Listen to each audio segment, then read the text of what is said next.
GLAS en línea. Es un espacio para un diálogo abierto y honesto, para comprender mejor los desafíos y oportunidades que enfrentamos. Un Ecuador más informado en GLAS en línea. Empezamos.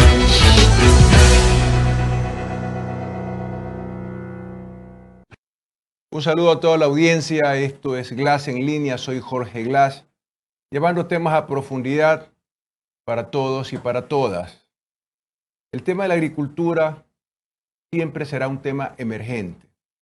Será un tema que hay que atender de forma permanente. De eso depende el bienestar de millones y millones de agricultores y sus familias, bienestar a toda la cadena de comercialización y la seguridad alimentaria. Estoy hablando no de soberanía, de seguridad alimentaria, sobre todo cuando estamos a puertas a un fenómeno del Niño que ahora sigue surgiendo en noticias, pero que tampoco vemos una reacción eficaz para enfrentarlo a estas alturas. Dentro de ya este mes, las lluvias pueden empezar en cualquier momento. Nos acompaña César Pérez, él es economista y es un activista, es un líder de esos que se pasa la vida luchando por el bienestar y el desarrollo del sector agrícola. ¿Qué impacto ha tenido el cierre de la UNA? ¿Qué impacto tiene la importación de arroz? ¿Qué impacto tiene la falta de control de ingreso de productos como el arroz, como el maíz, que se produce en el Ecuador, pero que se prefiere la importación para beneficiar a unos pocos comercializadores, intermediarios, el que media entre el productor y el consumidor final? Tenemos varios temas que hablar, muchos frentes. César es un líder que ha llevado como bandera algunas luchas que son legítimas y que felizmente en este momento tienen una reacción positiva política en medio de una campaña electoral, como lo veremos en esta entrevista. Esto es Radio Sonorama, 103.7 en Quito, Guayaquil, 104.5 en Manabí. Y agradecemos la retransmisión de Radio Morena, 640 AM. Un saludo a todos los agricultores. Compas, esta entrevista es para ustedes. Radio Unión, Radio Atalaya Milagro, AM, Radio La Nuestra del sur de Manabí, Radio Carnaval, Estéreo Mundo, La Mega de Chimborazo, Sensación de Chimborazo, Mar en Puerto López. Retransmiten también Canal 1 de 6 a 7 de la mañana y Capital Televisión en la provincia de Manabí. César, bienvenido. Esto es GLAS en línea. La agricultura y el agricultor, que en el Ecuador tiene una particularidad de que son pequeños productores en pequeñas parcelas que producen a gran escala alimentos esenciales como el arroz o el maíz para los ecuatorianos. Sin embargo, sigue siendo un tema emergente, de emergencia. El agricultor se pasa de emergencia en emergencia. Tú has abanderado una lucha que ya tiene una respuesta política en medio de una campaña electoral. La condonación de deudas del Ban Ecuador, o de lo que era el Ban Ecuador, porque hasta se lo llevaron de Quevedo, creo que lo regresaron a Quito o lo desaparecieron, tú me contarás un poco más en detalle, de hasta $10.000. Y la reestructuración de otro tipo de deudas. Esto es muy importante, porque hay una respuesta política, César, de la candidata que está participando en segunda vuelta para la presidencia de la República. Bienvenido, César, a GLAS en línea. Muchísimas gracias, Jorge. Un saludo, te transmito un saludo a todas las organizaciones que están alrededor de la plataforma de condonación de las deudas. Nosotros estamos muy satisfechos por la receptividad del binomio González-Arauz en el sentido de que planteamos la condonación de las deudas de los agricultores hasta $10.000. El problema de los agricultores es un problema de carácter estructural que tiene que ver con la comercialización y con las políticas de Estado neoliberales que afectaron a partir del 2017, en que la corriente progresista fue traicionada por los gobiernos neoliberales de Moreno y profundizadas en el gobierno de Lasso. Permíteme, César, dar un punto de información, porque la gente no está familiarizada con el término neoliberalismo. El neoliberalismo es la no intervención del Estado. Es sálvese quien pueda, arréglesela como puedas, yo te ofrezco, busca quien te dé. Es las leyes del supuesto mercado que en realidad es oligopólico en el Ecuador. Claro, el neoliberalismo tiene que ver con la liberalización de las fuerzas del mercado, es decir, la libre oferta y la demanda, que el mercado imponga sus reglas y que a través de esas reglas ellos imponen los precios y los sistemas de comercialización. Entre las cosas que hicieron en el gobierno de Moreno fue el desmantelamiento de la UNA como elemento recolector de cosechas y que a la vez regulaba los precios de los productos de los agricultores. Importaba los fertilizantes para la operación de los agricultores a un precio preferencial. Claro, esa era una parte. La otra parte es que cuando los agricultores recogían la cosecha, tenían precios oficiales que estaban entre los 32 a los 34 dólares. Sacas de arroz de 20 quintales, perdón, de 200 libras que iban a ser comercializadas en el mercado. La UNA respetaba esos precios y respetaba los precios oficiales.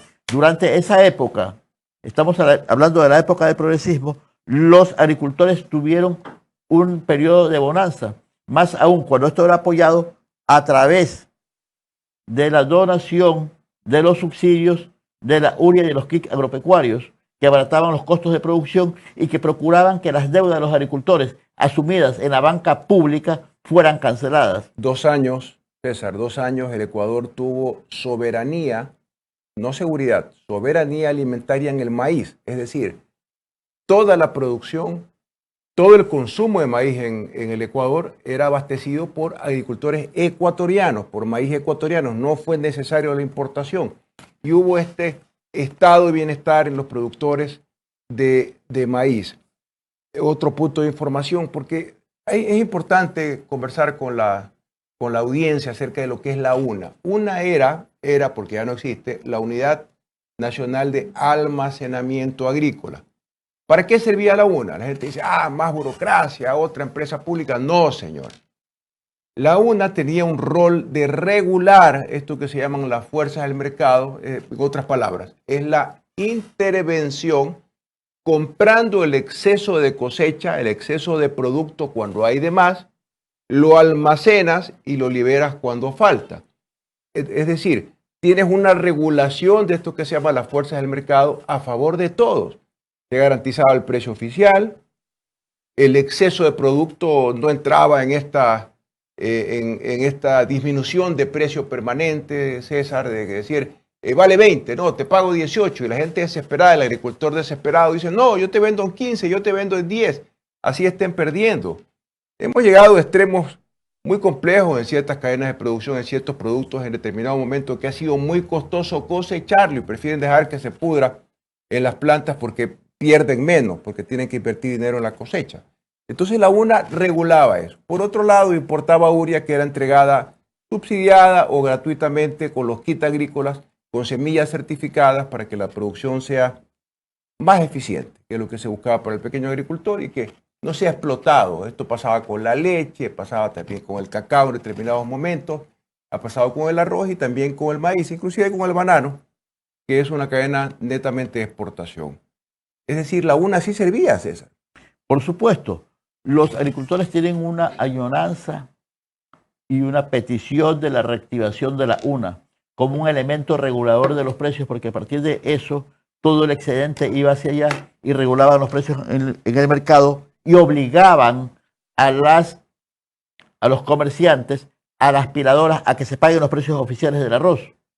A partir de que se desaparece la UNA, los agricultores con sus pequeñas producciones quedan a merced del mercado.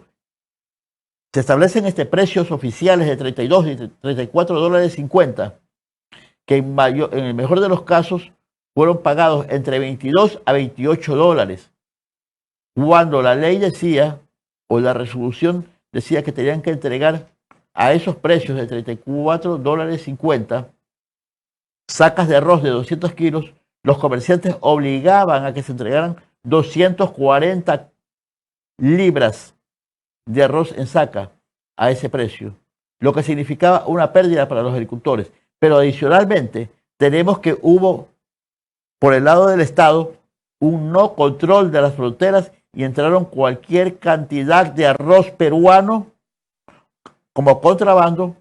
¿Cuándo fue eso, César? Eso fue eso en es muy el grave 2021 y 2022. Saturaron los mercados. ¿Y este año han importado esos productos, arroz o maíz? Es que este año ya se legalizó, pues.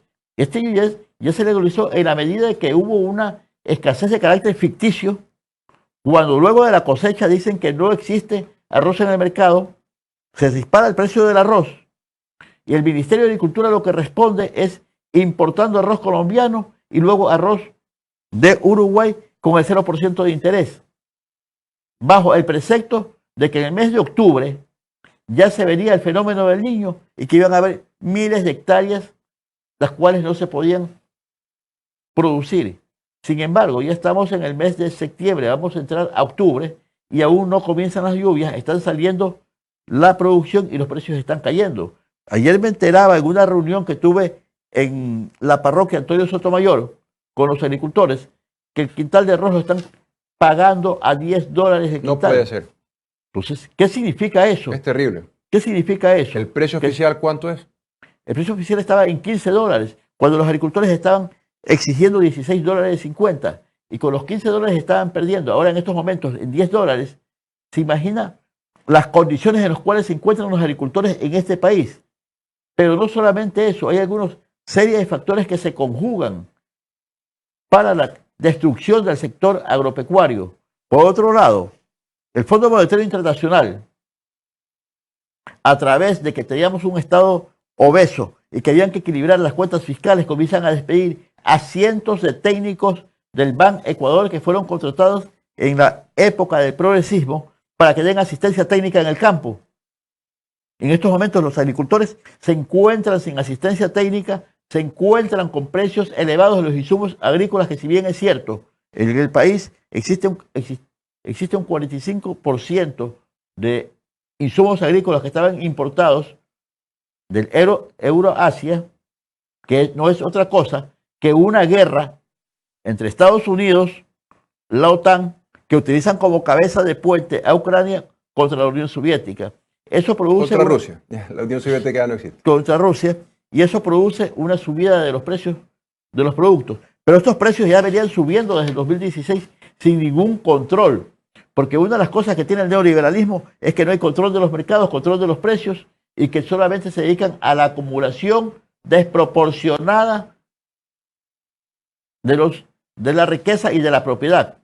Pero lo más grave de esto no solamente significa la situación del contrabando, la situación de la subida de los insumos, de los no pago de los precios oficiales, de la destrucción de la UNA, sino la actitud del Ban Ecuador de entregar los créditos a destiempo. Es decir, cuando ya comenzaba la producción, cuando ya los agricultores necesitaban para la primera uriada, los créditos todavía no salían. Y el gobierno de ¿Todavía existe el Ban Ecuador o lo fusionaron con la CFN? ¿Cómo quedó eso? Aún existe el Ban Ecuador, pero el Ban Ecuador no está funcionando. Pero se lo llevaron a Quito. Sigue funcionando a través de las sucursales en cada una de las provincias, pero no existen los créditos. El 555, que fue ofrecido como campaña electoral a 30 años plazo, se las da por cuotas. Y en estos momentos ¿qué es el 555, César?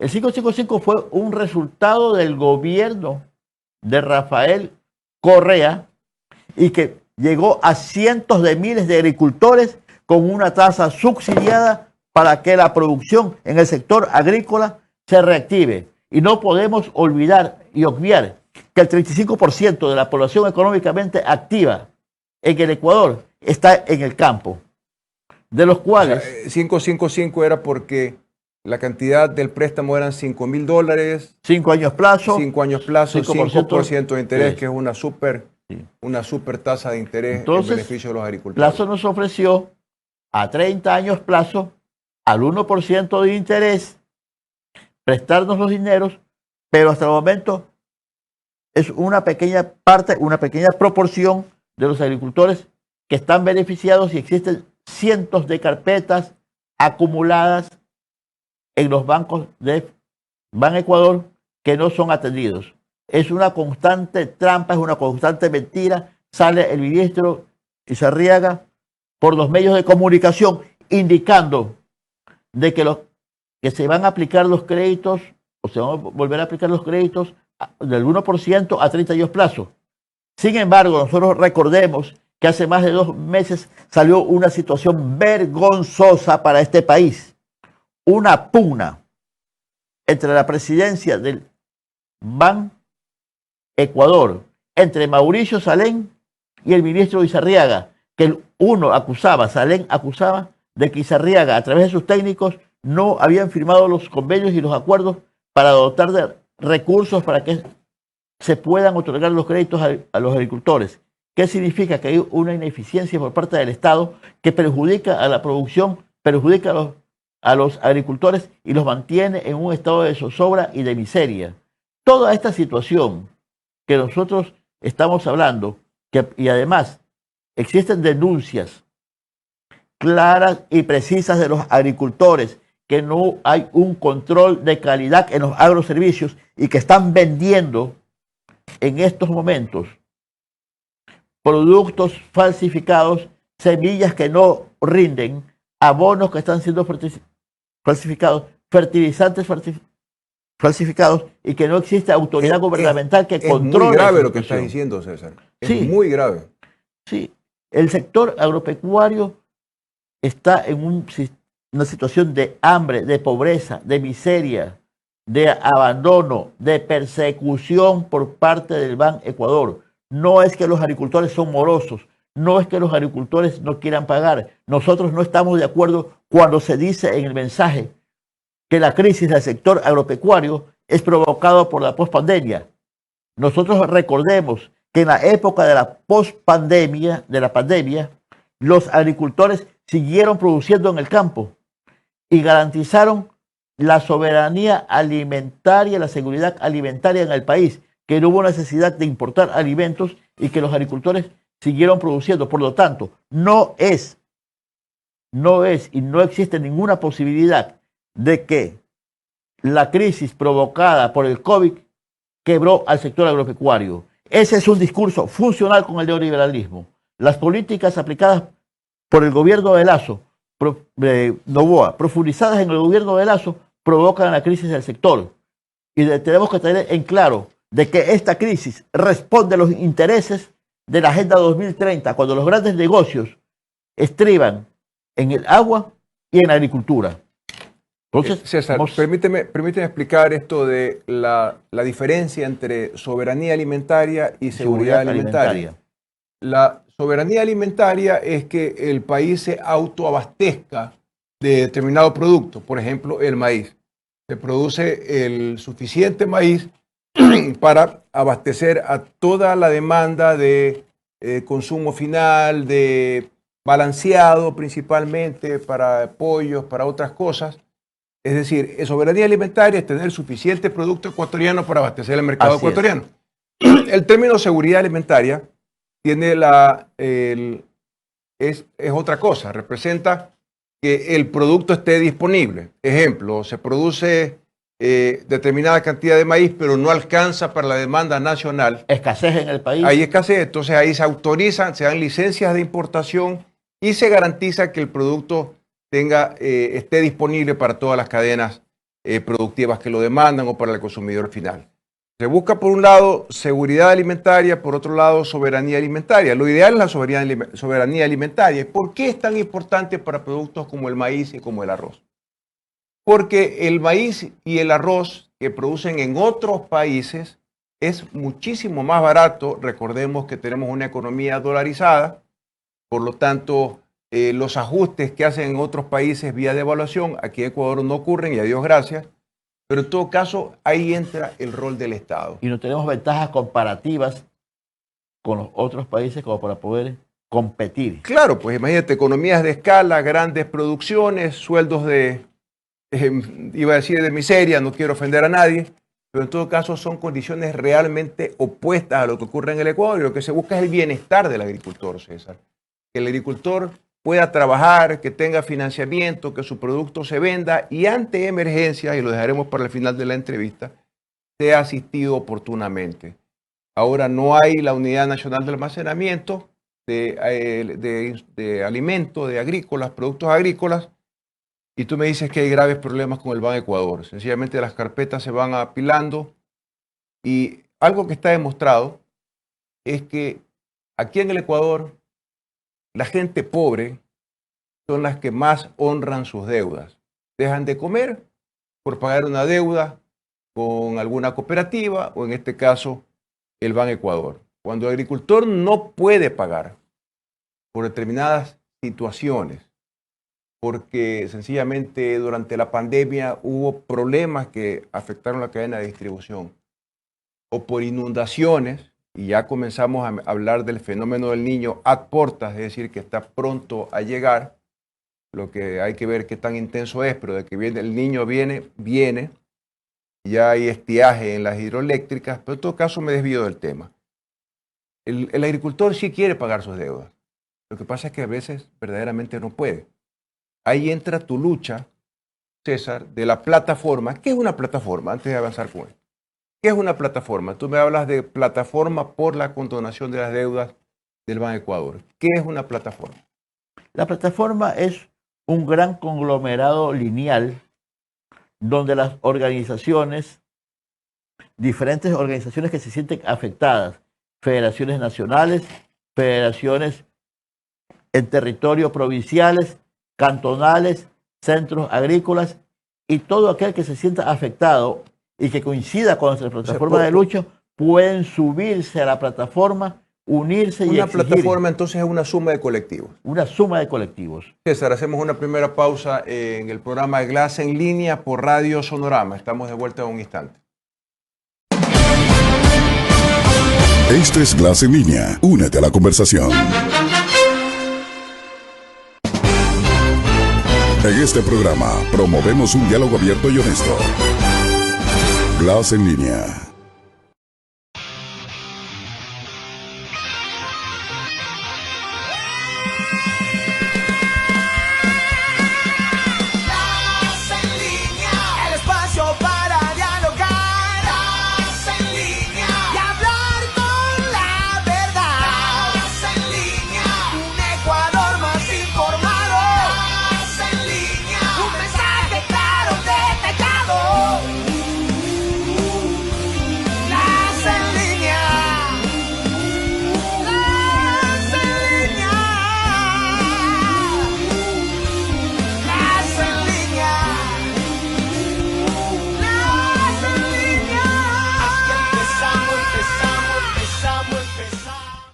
Estamos de vuelta con Glass en línea. Nos acompaña César Pérez, un líder del sector agrícola, un luchador, un activista que tiene grandes dotes de liderazgo. César, estamos comenzando a hablar de la condonación de deudas. Esto tiene una hoja de ruta muy clara porque además lo conversamos tras cámaras. Es una ley emergente. Y es evidente que esto, bueno, lo abandera la candidata Luisa González. Hago un enorme esfuerzo para que este programa sea objetivo, pues el otro candidato es banquero, pues queda claro que nunca, el señor Noboa nunca va a estar de acuerdo porque él también es banquero con la condonación de deudas. Cuéntanos un poquito de esta lucha, cuéntanos la alegría que sentiste cuando encontraste una respuesta para los agricultores en una propuesta política, en este caso de la candidata. Ya, en primer lugar quiero entrar a un proceso de profundizar la sensibilización de la sociedad urbana que no conocía la crisis del sector agropecuario. Eso es muy importante, porque tan pronto vamos a las ciudades, inclusive familias que tienen, por ejemplo, a sus hijos, los mandaron a la universidad, ya se quedan en la ciudad, no regresan a trabajar en la agricultura, pero como que hay una especie de olvido o de no mirar hacia lo que representa el bienestar de los agricultores. Si no, todos van a ir a las ciudades, no tendremos productos, tendremos que importarlos, se afecta la dolarización y no va a haber quien trabaje en el campo. El campesino, el agricultor vive en una condición de quiebra permanente por determinadas situaciones. Problema estructural.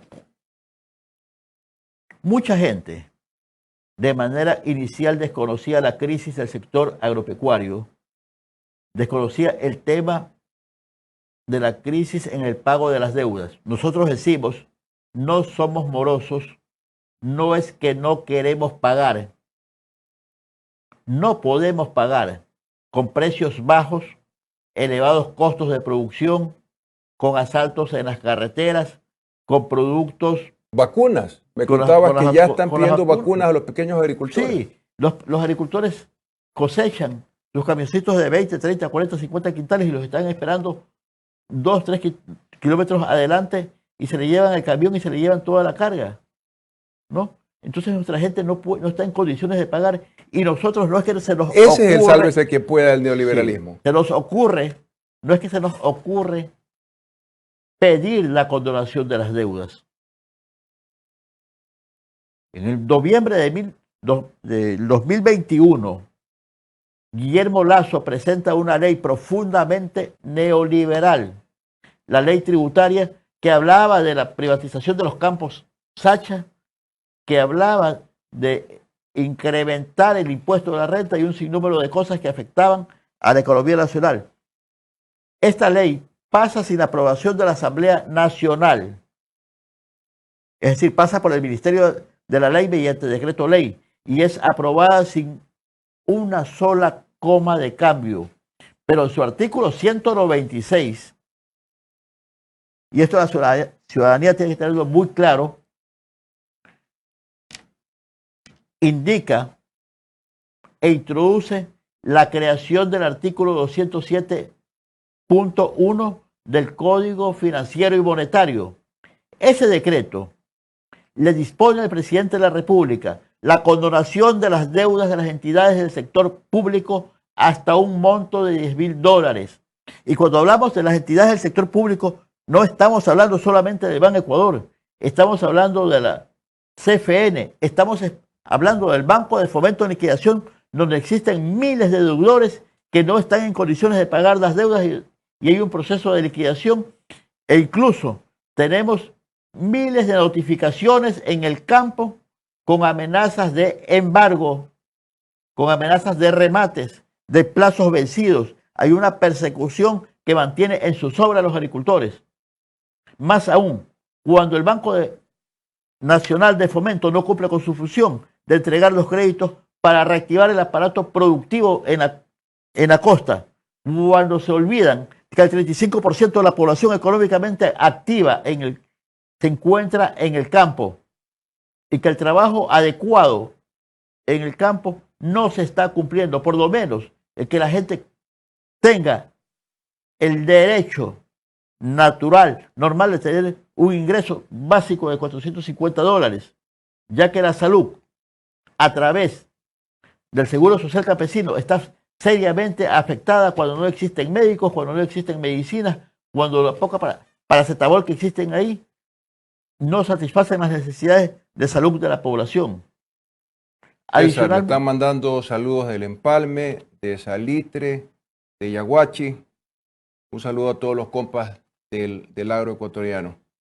De Manaví también están escribiéndote. Te has hecho conocido, César. Y eso es que no sabían que estábamos acá. Sí. Entonces, nosotros venimos exigiendo que el presidente de la República cumpla con el artículo 147 de la Constitución, que le dispone al presidente de la República como una de sus obligaciones cumplir y hacer cumplir la Constitución, las leyes y los tratados internacionales, César, y que Moreno no está cumpliendo. César, pero creo que estamos pidiendo peras al olmo. Sí, pero nosotros hemos llevado... El presidente es banquero también, nunca va a estar de acuerdo con una condonación de deuda. La sabemos, de deuda. Pero a una acción por parte de la derecha hay una reacción por parte de los sectores populares. No porque sea banquero nos vamos a quedar tranquilos.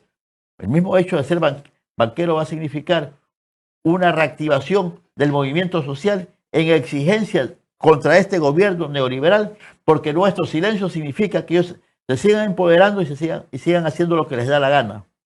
Adicionalmente a eso, hemos dicho, en el gobierno de Moreno, nuestra lucha se llevó en 3 campos.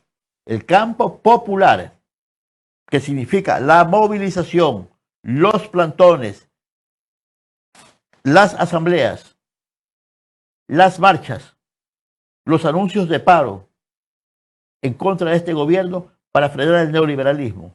En el campo político, y esto lo llevamos y le estamos muy agradecidos a la compañera Sofía Espín, quien fue una de las asambleístas que nos ayudó, parte de la Revolución Ciudadana. Asambleísta reelecta. para convocar en ese momento a Pablo Arosemena, a Mauricio Salén, a la Asamblea Nacional, a la Comisión de Desarrollo Económico con Mireya Pazmiño, para que den una cuenta al país, den cuenta que por qué no se condonaban las deudas externas, la deuda, perdón, de la banca pública, cuando llegaron a decir que se iba a afectar el patrimonio técnico del banco. Jorge. De un banco del Estado. De un banco del Estado. Estatal, de cuando un banco del Estado un banco del Estado se crea no para crear riqueza, sino para ayudar. ¿Has recibido la respuesta de un banquero? Sí. ¿Por qué crees que no tiene acogida tu pedido con el candidato Noboa? Porque el candidato Noboa también es dueño del Banco del Litoral, es otro banquero. Un gobierno de banqueros para banqueros. En tercer lugar, dijimos, vamos a entrar al campo legal, porque el presidente de la República está violando la Constitución. Teníamos dos opciones: medidas cautelares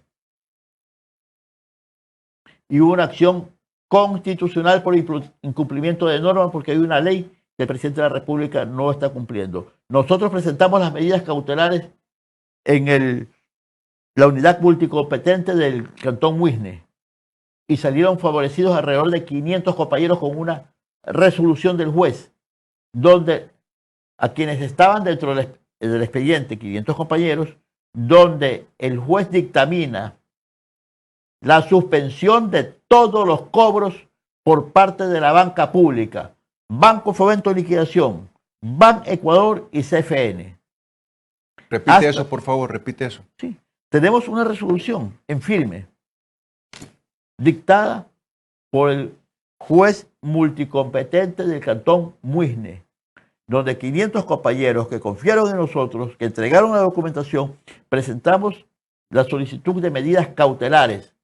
Y entre las medidas cautelares en la resolución del juez, le dictamina, le dispone al Banco Fomento de Liquidación, Ban Ecuador y la CFN que paren la paralización de los cobros de las deudas de los pequeños agricultores hasta $10.000, hasta que el presidente de la República no dicte el decreto ejecutivo que dispone el artículo 207.1 del Código Orgánico y Financiero, en el cual tiene que normar la condonación de las deudas. Es decir, nosotros como plataforma de condonación de las deudas hemos cumplido en el plano popular, en el plano político y ahora en el plano legal, que no vamos a parar. Estamos recogiendo en estos momentos cientos de carpetas para volver a presentar medidas cautelares frente a un juez. Eso es muy importante. Adicionalmente, y recordemos y hagamos memoria, que es importante. A veces perdemos la memoria histórica y nos olvidamos de lo que pasa fuimos y todo. hacemos. Hablábamos del olvido de las ciudades, de los sectores agrícolas. Sí. Los últimos días del mes de Todos junio, tenemos algún pariente, algún familiar que está debiendo. que viene del campo, de la parte agrícola. Yo me crié con mi bisabuelo en Montubio de Santana. Esta ciudad que es Montuya, es de origen Montuyo. Usted vaya a los suburbios. Mire, esa es la mezcla que yo tengo. Sí. Judía por un lado, Montuyo Maravitas por otro. No, creo que eso puede explicar un poco mi carácter. Somos un híbrido. Sí, somos un híbrido. En mi caso, medio explosivo. Sí. Bueno, tenemos audiencia, se está riendo la audiencia. Los últimos días de junio, Ban Ecuador lanza una amenaza en el sentido de que se inician los remates de las propiedades que estaban embargadas en Ban Ecuador. 15 propiedades. Y ahí están, en la página web, están en los medios de comunicación. La plataforma de condonación de deudas inmediatamente emitió un boletín de prensa que tuvo bastante recepción por parte de los medios de comunicación, donde rechazamos el remate de los 15 bienes, porque sabíamos que esa era una medida probatoria para ver cómo respondía la sociedad Montubia. Y seguramente, César, ya tienen compradores. Tenían compradores para las propiedades. Algunos de la Gallada que están amenazábamos con una movilización. Como buitres. Inmediatamente Mauricio Salén emite un comunicado indicando que había un error en la comunicación porque se trataba de embargar bienes de $500,000 para arriba para morosos que habían adquirido deudas con el Ban Ecuador. Entonces nosotros contestamos, tuvimos una reunión con ellos y le dijimos claramente que es una falsedad, porque estaba puesto y estaba publicado en la página de Ban Ecuador el remate de una propiedad de $7,600, Jorge, lo que significaba que le estaban quitando la casita a un pobre hombre que no tenía donde vivir.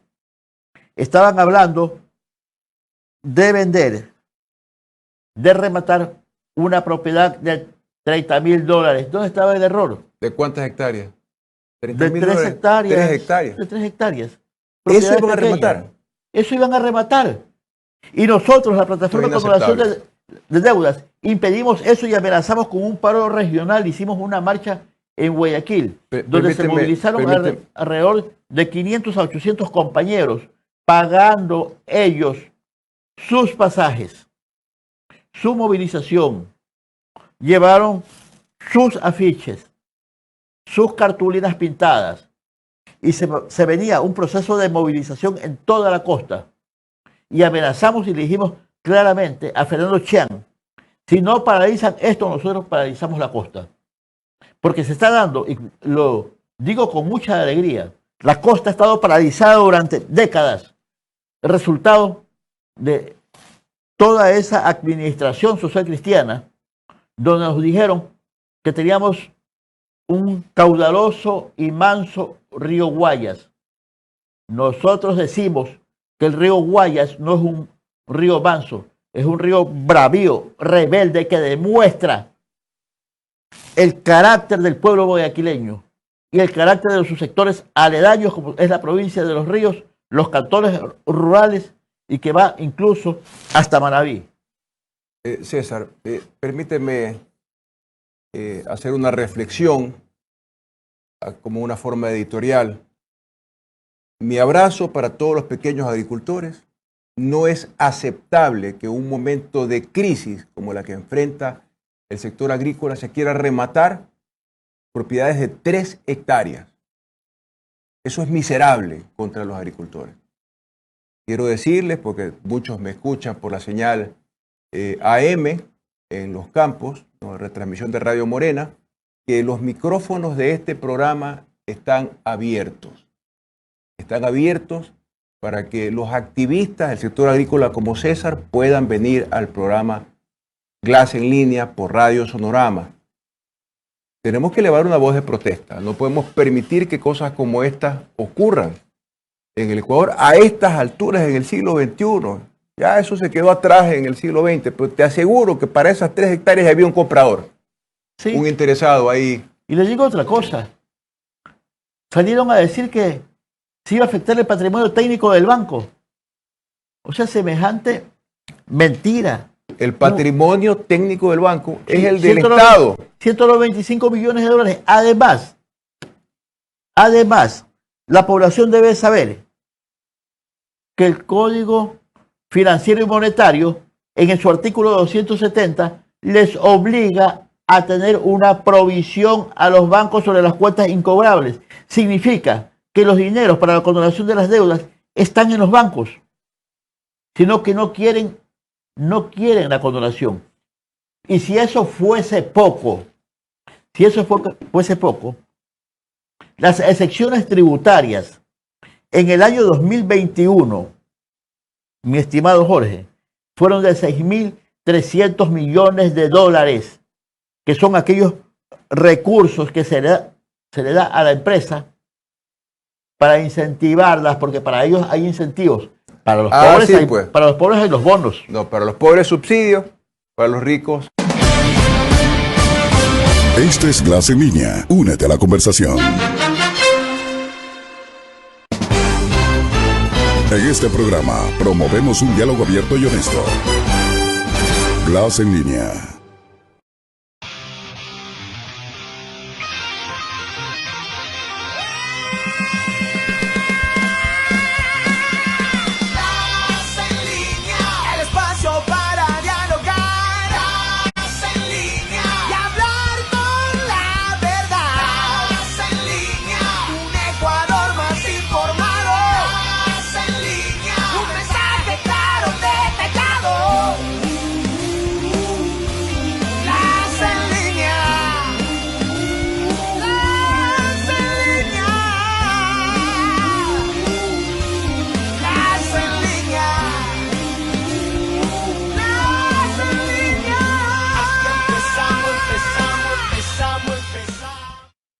Estamos de vuelta con César Pérez, activista en el sector agrícola y además es economista. Ya estábamos hablando de cifras duras, César, hace un instante.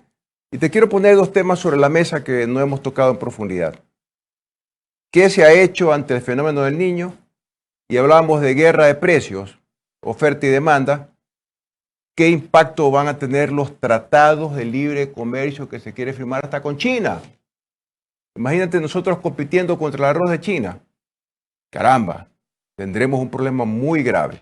Nos estás dando algunas cifras, César, para enfrentar esta situación en donde hay que unirse y pararse tieso, como decimos aquí en el Guayas, frente al intento de remate de pequeñas finquitas que tienen nuestros pequeños agricultores.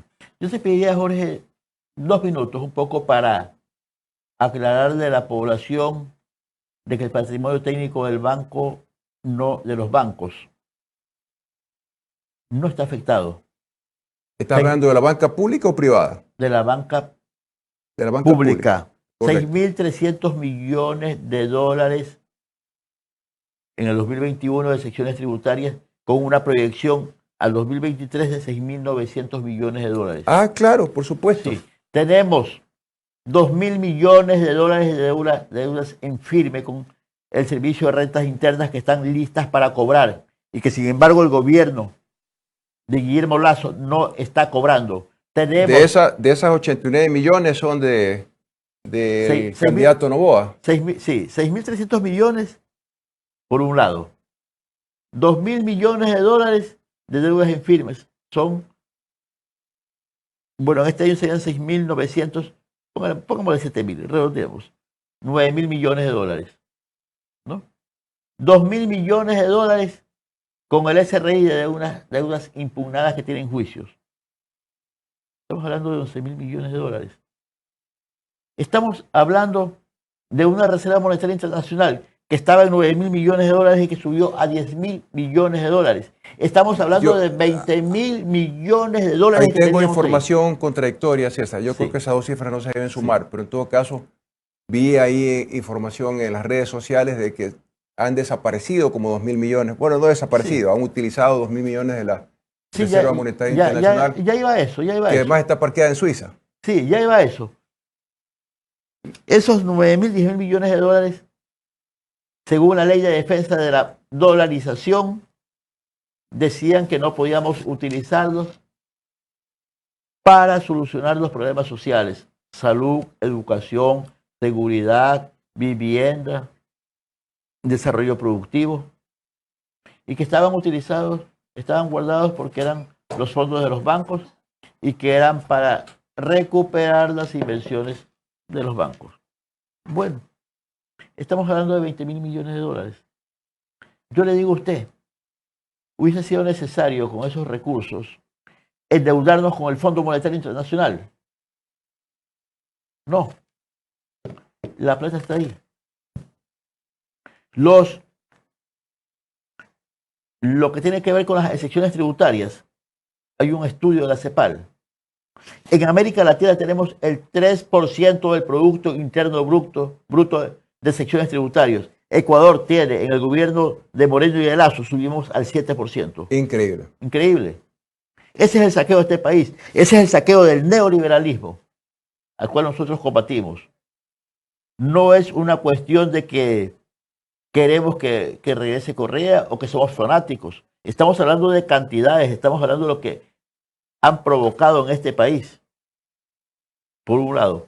Por otro lado, tenemos acciones sobre las cuales nosotros podemos realizar para salvar este país. Tenemos un candidato, y quiero ser muy claro para los compañeros.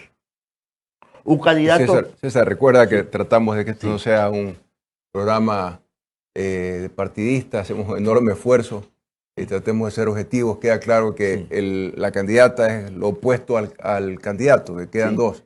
Solamente un dato. Mientras el uno nos ofrece remisión,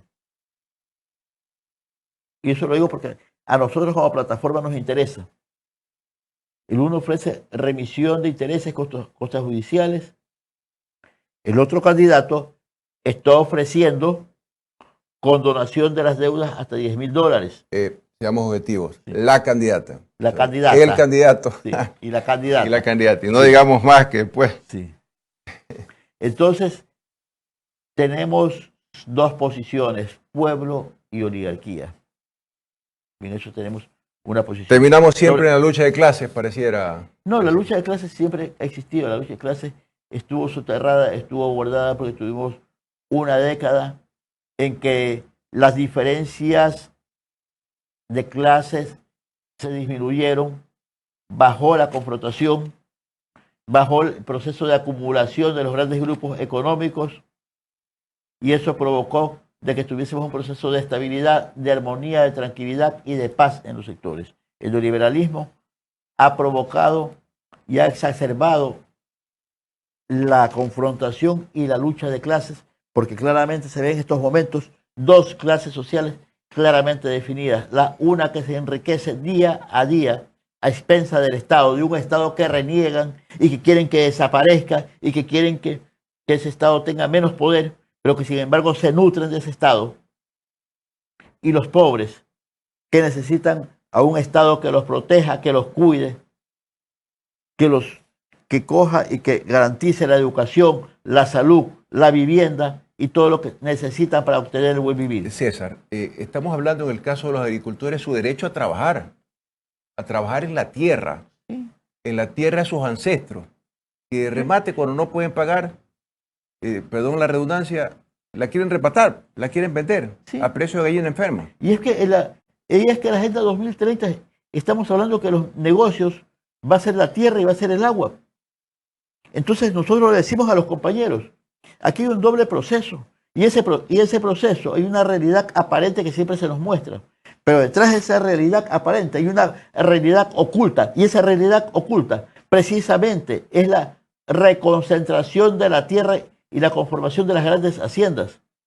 Es decir, que el campesino que tiene 5, 6, 7, 8, 10 hectáreas, 15 hectáreas, en el mejor de los casos hasta 20, le quieren rematar sus tierras para construir las grandes haciendas. Y por otro lado, cuando se le está pagando precios muy por debajo de sus costos, está habiendo un proceso de desapego a la tierra y como cualquier negocio, la gente está comenzando a vender sus tierras.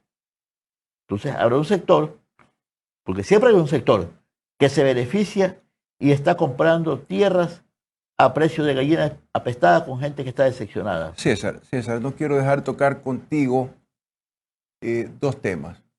Estamos hablando de temas económicos. Aquí hay una amenaza Incierto. monumental Sí. con los tratados de libre comercio que se están suscribiendo.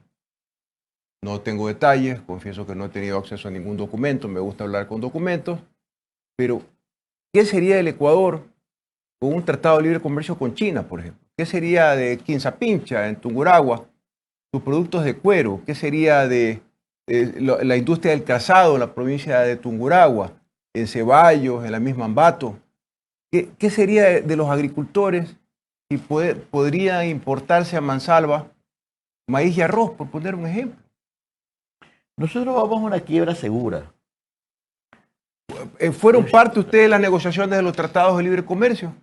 No, los tratados de libre comercio fueron precisamente entre los sectores industriales, el gobierno de Porque Lazo. te confieso que en lo que a mí respecta, trato de no referirme a mis anteriores funciones, pero yo lideré el equipo que firmó el acuerdo comercial con la Unión Europea, ¿no? Además que era un acuerdo que tenía los países andinos. Y lo primero que hicimos fue reunirnos con los pequeños productores, con los lecheros, con los pequeños ganaderos, con los pequeños agricultores.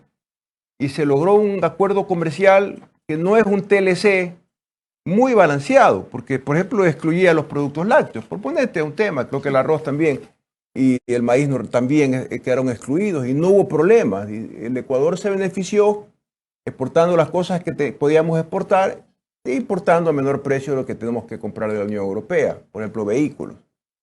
Pero, César, ustedes no fueron tomados en cuenta y ya se habla de un TLC con China. Eso es bien alarmante. Para nada. Y escuchemos y recordemos la amenaza de los lecheros, por ejemplo, con el ingreso de y la importación Ya están importando polvo de leche. Leche en polvo, polvo de perdón. leche.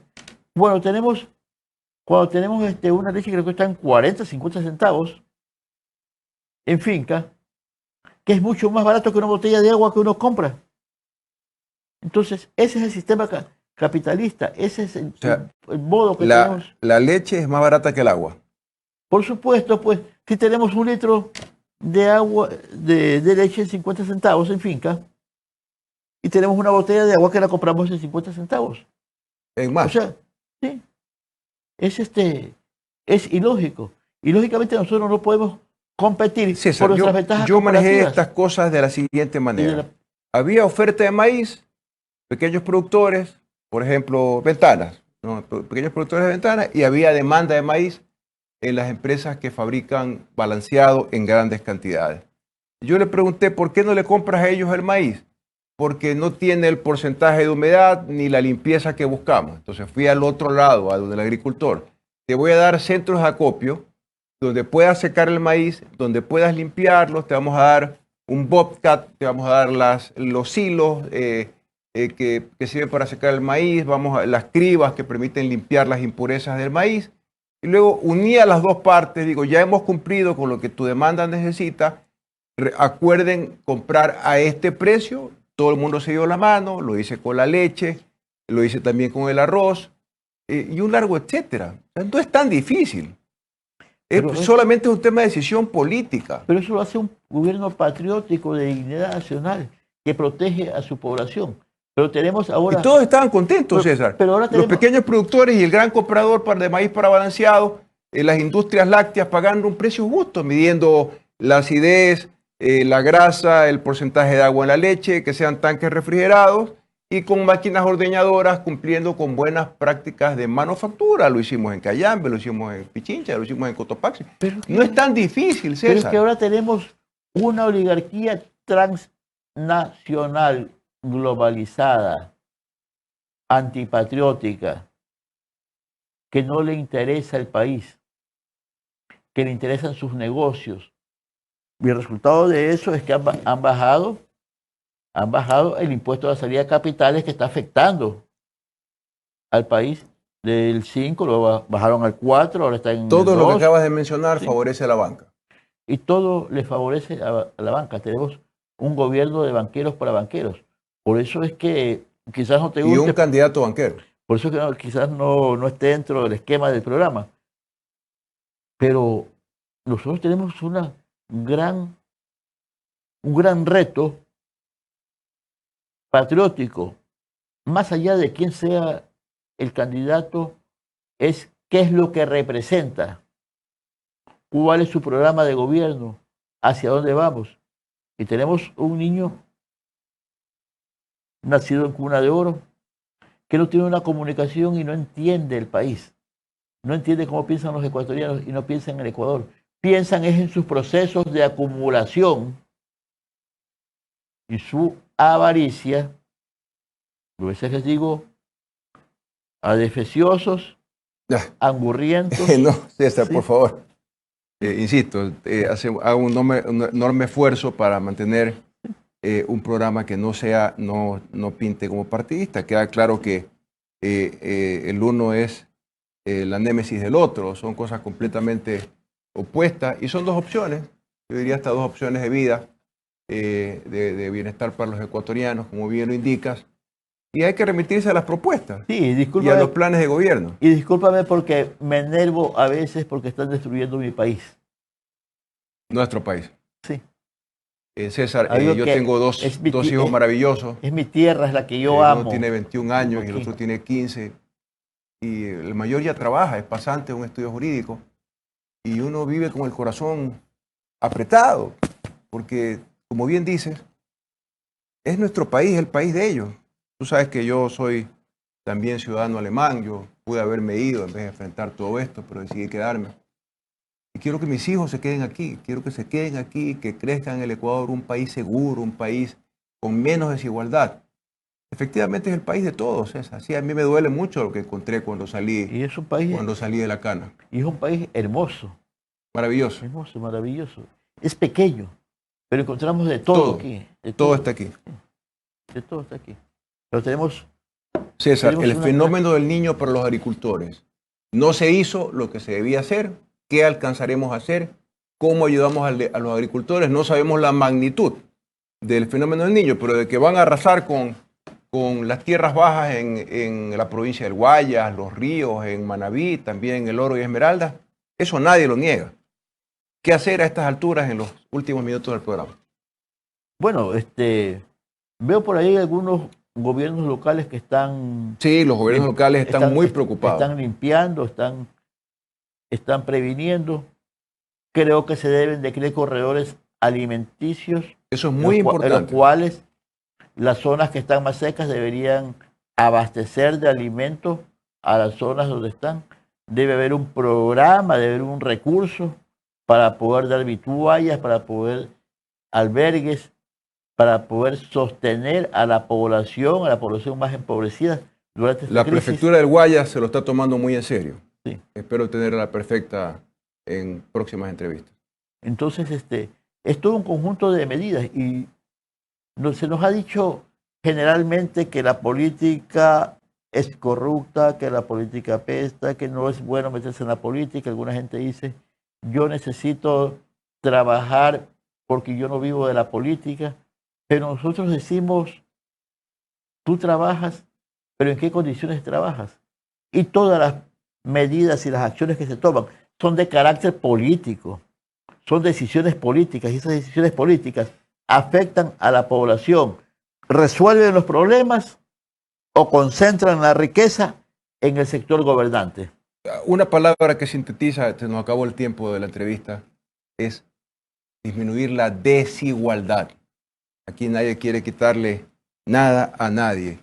Esto ha sido un programa, César, muchas gracias, un programa muy interesante, espero que tenga mucho impacto en los agricultores, distribúyelo también en la cadena de WhatsApp porque va a estar subido en el internet. Sí. Radio Sonorama con clase en línea, retransmitido por Radio Morena, Unión, Atalaya de Milagro y otras radios amigas. Gracias, César, por acompañarnos, gracias a toda la audiencia por seguirnos en un programa más de Glass en línea. Soy Jorge Glass y hasta la próxima entrevista. Muchísimas gracias. Juntos podemos trabajar para un Ecuador mejor y más próspero. Te esperamos en Glass en línea. Hasta la próxima.